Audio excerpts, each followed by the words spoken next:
ಇನ್ನೊಂದು interesting development, Byrathi Suresh ಅವರಿಗೂ ಕೂಡ ಸಚಿವ ಸ್ಥಾನ ಸಿಗೋದು ಫಿಕ್ಸ್ ಅಂತ ಹೇಳಲಾಗ್ತಾ ಇದೆ. ಡಿಕೆ ಶಿವಕುಮಾರ್ ಜೊತೆಗೆ ಪ್ರಮಾಣ ವಚನ ಸ್ವೀಕರಿಸುವ ಅದೃಷ್ಟವಂತರು ಯಾರು ಅನ್ನೋ ಪ್ರಶ್ನೆಗೆ ಸಿದ್ದರಾಮಯ್ಯ ಅವರ ಪರಮಾಪ್ತ ಭೈರತಿ ಸುರೇಶ್ ಅವರಿಗೂ ಕೂಡ ಅವಕಾಶಗಳು ಸಿಗಬಹುದು. ಕುರುಬ ಸಮುದಾಯಕ್ಕೆ ಸೇರಿದಂತವರು, ಜೊತೆಗೆ ಇವರನ್ನ ಅಂದ್ರೆ ಸಿದ್ದರಾಮಯ್ಯ ಕಟ್ಟಾಳುಗಳು ಕೆಲವರಿದ್ದಾರೆ, ಅವರನ್ನೆಲ್ಲ ಹೇಗೆ ಎಂಟ್ರಿ ಕೊಡಿಸ್ತಾರಾ ಇಲ್ವಾ ಅನ್ನೋ ಕುತೂಹಲ ಇತ್ತು. ನಿನ್ನೆ ತನಕ ಫಸ್ಟ್ ಲಿಸ್ಟ್ ನಲ್ಲಿ ಇವರ ಹೆಸರು ಡೌಟ್ಫುಲ್ ಅಂತ ಹೇಳಲಾಗ್ತಾ ಇತ್ತು. ಬಟ್ ಈಗ ಇವರ ಹಾದಿ ಸುಗಮವಾಗಿದೆ ಅಂತ ಹೇಳಲಾಗ್ತಾ ಇದೆ. ಅತ್ಯಾಪ್ತರು, ಇನ್ಫ್ಯಾಕ್ಟ್ ಯತೀಂದ್ರ ಸಿದ್ದರಾಮಯ್ಯ ಅವರಿಗಿಂತ ಸಿದ್ದರಾಮಯ್ಯ ಅವ್ರಿಗೆ ಬೇಕಾಗಿದ್ದು ಭೈರತಿ ಸುರೇಶ್ ಅವರ ಎಂಟ್ರಿ ಅಂತ ಕೂಡ ಒಂದು ಹಂತದಲ್ಲಿ ಹೇಳಲಾಗ್ತಾ ಇತ್ತು. ಸೊ ಇವರಿಗೆ ಅವಕಾಶಗಳು ಸಿಗ್ತಾ ಇದೆ ಅನ್ನುವಂತಹ ಮಾಹಿತಿ ಬಹುತೇಕ ನಿಶ್ಚಿತ ಅನ್ನೋದು. ಕುರುಬ OBC ನಲ್ಲಿ ಎಷ್ಟು ಜನರನ್ನ ತರ್ತಾರೆ ಮೊದಲ ಹಂತದಲ್ಲೇ ಅನ್ನೋ ಕುತೂಹಲ ಇತ್ತು. ಈಗ ಮತ್ತೊಬ್ಬರ ಎಂಟ್ರಿ ಕೂಡ, ಒಂದು ಯತೀಂದ್ರ ಸಿದ್ದರಾಮಯ್ಯ ಕುರುಬ ಸಮುದಾಯಕ್ಕೆ ಸೇರಿದವರು, ಈಗ ಎರಡನೇ ವ್ಯಕ್ತಿ ಭೈರತಿ ಸುರೇಶ್. ಡೀಟೇಲ್ಸ್ ಕೊಡ್ತಾರೆ ರವೀಶ್. ಭೈರತಿ ಸುರೇಶ್ ಅವರ ಎಂಟ್ರಿ ಫಸ್ಟ್ ಲಿಸ್ಟ್ ನಲ್ಲಿ ಆಗುತ್ತಾ ಇಲ್ವಾ ಅನ್ನೋದ್ರ ಬಗ್ಗೆ ಆಲ್ಮೋಸ್ಟ್ ಈ ಕನ್ಫರ್ಮೇಶನ್ ಸಿಗ್ತಾ ಇದೆಯಾ? ಏನೇನ್ ಮಾಹಿತಿ ಸಿಗ್ತಾ ಇದೆ ರವೀಶ್? ಧ್ವನಿ ಕೇಳ್ತಾ ಇದೆ. ಖಂಡಿತವಾಗಿ ಕೂಡ ಸಿದ್ದರಾಮಯ್ಯ ಅವರು ಹೇಳಿದಂತ ಹೆಸರುಗಳಲ್ಲಿ ಕೇವಲ ಒಂದೇ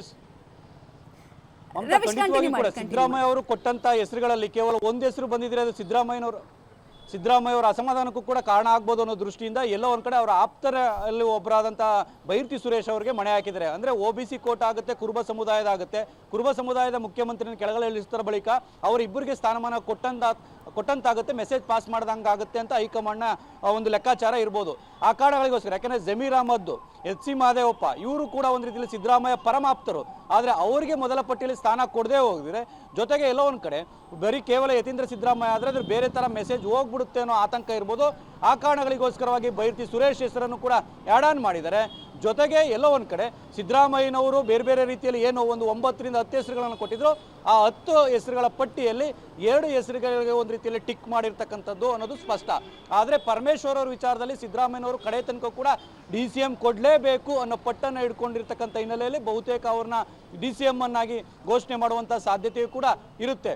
ಒಟ್ಟಾರೆಯಾಗಿ ಎಲ್ಲೋ ಒಂದ್ ಕಡೆ 11, 12, 13 ಅಂತ ಏನು ಹೇಳ್ತಾ ಇದ್ರು, ಈಗ ಅದು 14+1 ಬಂದು ನಿಂತ್ಕೊಳ್ತಾ ಇದೆ.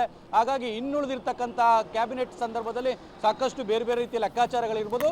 ಈಗ ಜೊತೆಗೆ ಜಾತಿ ಸಮೀಕರಣ, ಅದ್ರ ಜೊತೆಗೆ ನಾಯಕರುಗಳ ಪಿಕ್ ಮಾಡಿರ್ತಕ್ಕಂಥದ್ದು ಅವ್ರಿಗೂ ಕೂಡ ಒಂದು ಸಮಾಧಾನ ಪಡಿಸಬೇಕು ಅನ್ನೋ ದೃಷ್ಟಿಯಿಂದ ಕಾಂಗ್ರೆಸ್ನ ಹೈಕಮಾಂಡ್ ಈ ನಿರ್ಧಾರಕ್ಕೆ ಬಂದಿರ್ಬೋದು. ಅಂದ್ರೆ ನಿನ್ನೆ ರಾತ್ರಿ 10-11 ಗಂಟೆ ತನಕವೂ ಕೂಡ ಕೇವಲ 11 ಮಂದಿ ಮಾತ್ರ ಪ್ರಮಾಣ ವಚನ ಅಂತ ಕೂಡ ಹೇಳಲಾಗ್ತಾ ಇತ್ತು. ಆದ್ರೆ ಈಗ ಬಂದಿರತಕ್ಕಂಥ ಲೇಟೆಸ್ಟ್ ಮಾಹಿತಿ ಪ್ರಕಾರ, ಯಾಕಂದ್ರೆ ಬೆಳಿಗ್ಗೆ ಕೂಡ ಇದನ್ನ DK ಶಿವಕುಮಾರ್ ಅವರಿಗೆ ಕಾಂಗ್ರೆಸ್ನ ಹೈಕಮಾಂಡ್ ಇಂದ ಇನ್ಫಾರ್ಮ್ ಮಾಡಿದ್ದಾರೆ. ಹಾಗಾಗಿ 14+1 ಅಂತ ಕೂಡ ಹೇಳಲಾಗ್ತದೆ. ಹಾಗಾಗಿ ಅದಕ್ಕೆ ಶರಣ ಪ್ರಕಾಶ್ ಪಾಟೀಲ್, ಭೈರತಿ ಸುರೇಶ್ ಜೊತೆಗೆ ಲಕ್ಷ್ಮೀ ಹೆಬ್ಬಾಳ್ಕರ್ ಅವರು ಬಹುತೇಕ ಖಚಿತ ಅಂತ ಹೇಳಲಾಗ್ತಾ ಇದೆ. ಹಾಗಾಗಿ ಇನ್ನೊಂದು ಸ್ಥಾನ ಪರಿಷತ್ನಲ್ಲಿ ಯಾರಿಗೆ ಅನ್ನೋದು ಈಗ ಬಹುದೊಡ್ಡ ಪ್ರಶ್ನೆ. ಅದು ಕೂಡ ಇನ್ನೇನೋ ಕೆಲವೇ ಕ್ಷಣಗಳಲ್ಲಿ ಗೊತ್ತಾಗುತ್ತೆ ಮಮತಾ. ಓಕೆ ರವೀಶ್, ಹಾಗೆ ಸಂಪರ್ಕದಲ್ಲಿರಿ. ಪೂರ್ಣ ಪ್ರಮಾಣದ ಕ್ಯಾಬಿನೆಟ್ ಅಂತೂ ಅಸ್ತಿತ್ವಕ್ಕೆ ಬರಲ್ಲ, ಬಟ್ ನಂಬರ್ಸ್ ಜಾಸ್ತಿ ಆಗ್ತಾ ಇದೆ.